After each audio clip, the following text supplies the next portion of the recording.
Previously on Heroes of Hospitality. First stop in the books, and you can't make this shit up how well that went. When Matt said that he was going to travel across the country with the ABR van and ask restaurant owners what they're missing from their marketing or in their restaurant, it's not surprising to me. It's exactly what Matt does. Matt does it because he cares. He wants to develop the best product. He wants to give restaurant owners what they're missing, and that's what we've always done.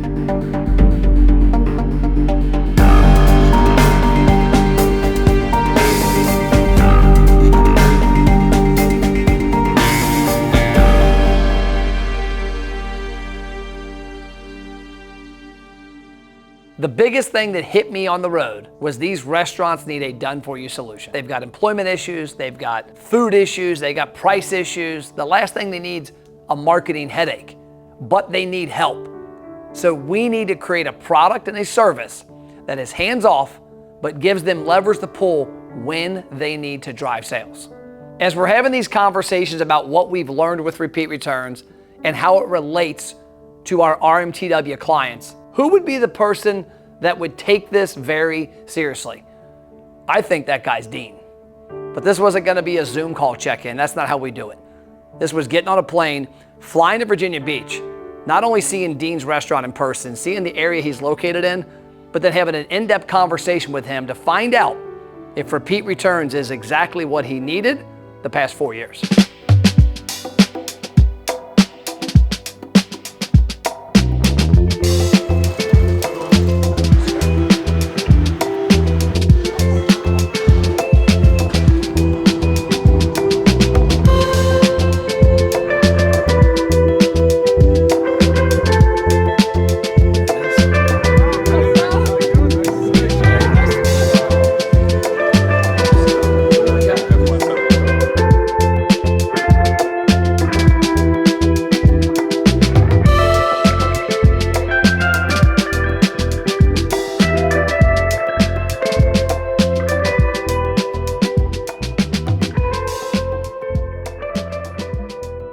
I'm Dean Gonsior, owner of FIREBREW Bar Grill. Background-wise, consider myself having 3 careers. 22 years Navy Master Chief, retired in 2002. 2001, my wife and I were the area developers for Tropical Smoothie Cafe here in Hampton Roads. We opened up the very first Tropical Smoothie Cafe in the state of Virginia. Loved it, had a great career with Tropical Smoothie. I actually was the chief operating officer for the corporate office from 2004 to 2006. Basically decided to change paths again and go and do my own concept. It was easy to see Dean's background front and center in his restaurant. There's not many operators we deal with that have the history that he has of at the corporate level with Tropical Smoothie and being a very large franchise owner. I've had this exact meeting 1,000 times. Some small talk, eating some amazing food, and then maybe about 30 to 40 minutes of marketing conversation. This was 4 hours of a very in-depth conversation that I know is not only gonna help Dean, but it's gonna pay dividends for our company.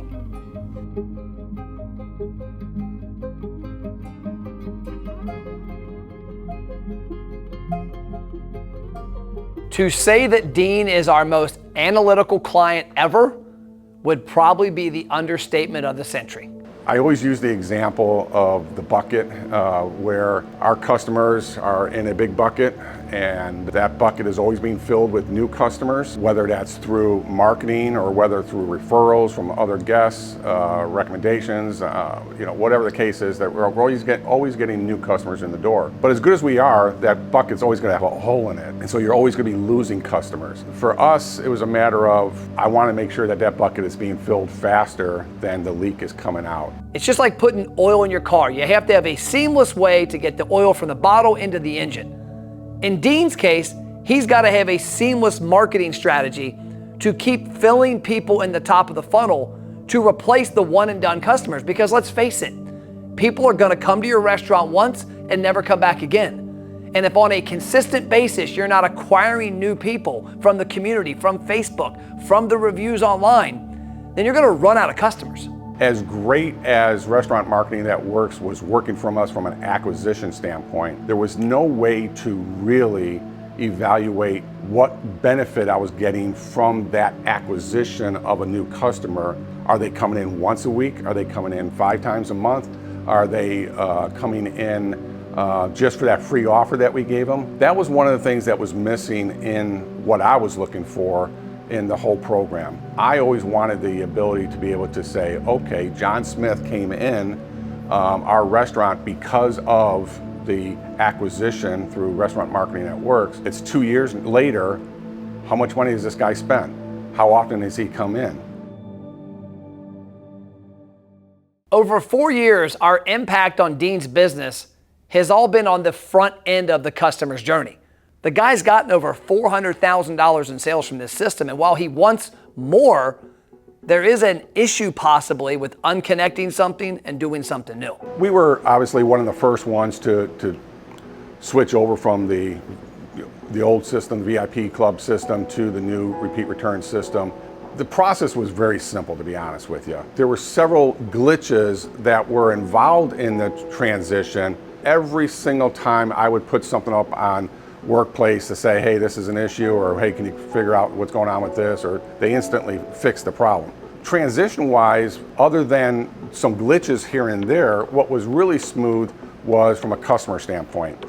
We, I think, did a really good job transitioning our VIP database to the repeat returns database for them to be able to start earning the rewards rather than just relying on just a couple offers that they were getting through the VIP program. So the real key here I see with now having repeat returns as part of the merger of the overall marketing strategy is tying in repeat returns to be able to analyze everything, to be able to look into not only the future, but more look back and see how successful that acquisition was, is what's really going to be the most beneficial thing for me as a business owner. The reason we acquired repeat returns was to understand more of the customer journey, the lifetime value. For the past 10 years or so, I've been focused heavily on acquiring people, their information, their visit, and their sales. But I've never had that connection to the point of sale that could tell the entire story. Dean is hyper-focused on that, and I love it. For me to be able to look and see that John Smith has come in, and again, the key was, how was he acquired? Was he acquired through a Restaurant Marketing That Works ad? Was he acquired through referral from somebody that has already come into the restaurant? Was it a Facebook post that I done to try to get their attention? But first find out how they were acquired, and that's going to be very easy to be able to look at in the repeat returns program. But more importantly, now that they have been acquired, what benefit are they to me? Lifetime value benefit, especially how often they come in and how much money they're spending, that kind of stuff. Over the course of 5 hours, we dug through every number possible. And what I learned, Dean's sales weren't up. He had taken price increase, and yeah, he grew by a couple percent. But at the end of the day, over the last 4 years, with everything we had done with RMTW and that $400,000 number, his sales weren't where they needed to be. The results are not as apparent today as they will be in another 3, 4, 5, 6 months from now. And what I mean by that is we are seeing about 30% of our sales in the restaurant being recorded as rewards transactions. This is why I love Dean. Only 34% of his customers from the marketing program were walking into the restaurant. As good as it is, I'm not seeing the results sales-wise. Only 34% have actually came in one time. You guys say that's great and fantastic, that's a great number and stuff like that. I don't disagree that that's not a good number. What I'm more concerned about, that means we missed 60% of people. Over 4 years, our impact on Dean's business has all been on the front end of the customer's journey. But his question has always been, what about after that? And in 45 days with repeat returns, 30% of his sales are attributed to the customers in that program. But I do love his ambition. He wants everybody to experience FIREBREW. It's our job to make that happen.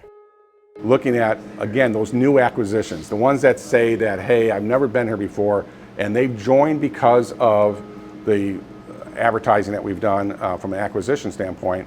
How much money have they generated us over that reporting period of time? That's going to be the key. The ones that were regular customers, for example, that they're joining, but they have come here quite often, they're just now joining our FIREBREW returns program. That may not be 100% of a gain from what you guys have been doing because we already had them as a customer, but certainly on the loss side, I give you guys a lot of credit for that. Maybe that's why they're back with us now, is because of the offer that you guys, that we provided. So that variable report is going to be very interesting to look at 3 months from now, 6 months from now, and a year from now, to be able to say how much money was generated because of the system itself.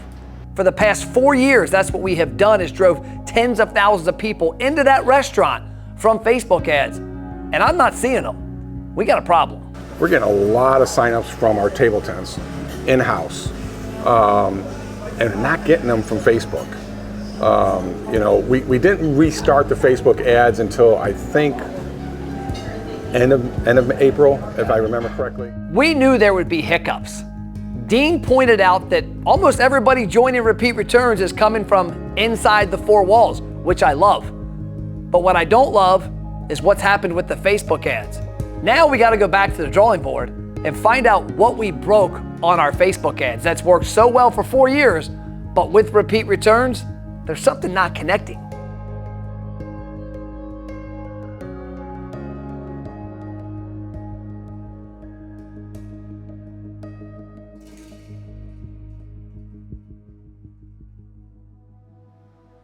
Without a doubt, a huge success for everything. From the start to where we are today, the transition itself was smooth. I guess for me, one of the things that was very easy with the transition is that I prepped my staff ahead of time. We really went through the whole system and how it was going to be different than what we were doing before.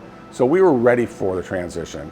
I think if we weren't ready, if it was just kind of like, well, we've got a new program starting, like that, it wouldn't have gone as smooth from that standpoint. The customers are really excited about it as much as we are. They really are. We have a lot of our regular customers saying, oh my gosh, this is so much better than the old program, because with the VIP program, we used all 4 of our offers a year ago, and we weren't getting anything additional after that, but yet we're spending money with you. Now we feel like we're going to be able to be rewarded for the money that we're spending here. So they'll be able to get those reward points quicker at the more that they spend.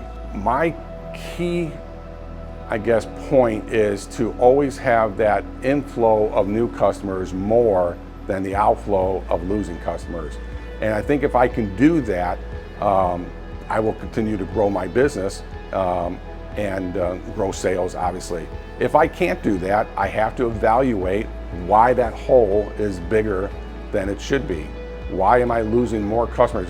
It's one thing, if I'm not getting new customers and I'm just losing customers, then I can say, well, I'm not losing a lot of customers, I'm just not getting the new customers in. Well, I'm getting the new customers in through the acquisition program that you guys have in place. I am very happy with that. I've always been happy from day one on the acquisition side. I just now have to control that hole a little bit to make sure that we're not losing as many customers as we are coming in. And so I guess if I can summarize everything and stuff, that's what Repeat Returns, I believe, is going to provide us moving forward, is to control that hole in that bucket so that it's a lot smaller than what we got coming in, and therefore increasing the sales. Now it's time to turn the tables. We've seen what Repeat Returns can do for an RMTW client, but I can't get out of my head what Andy Dell from Papa Kelsey said about customer acquisition.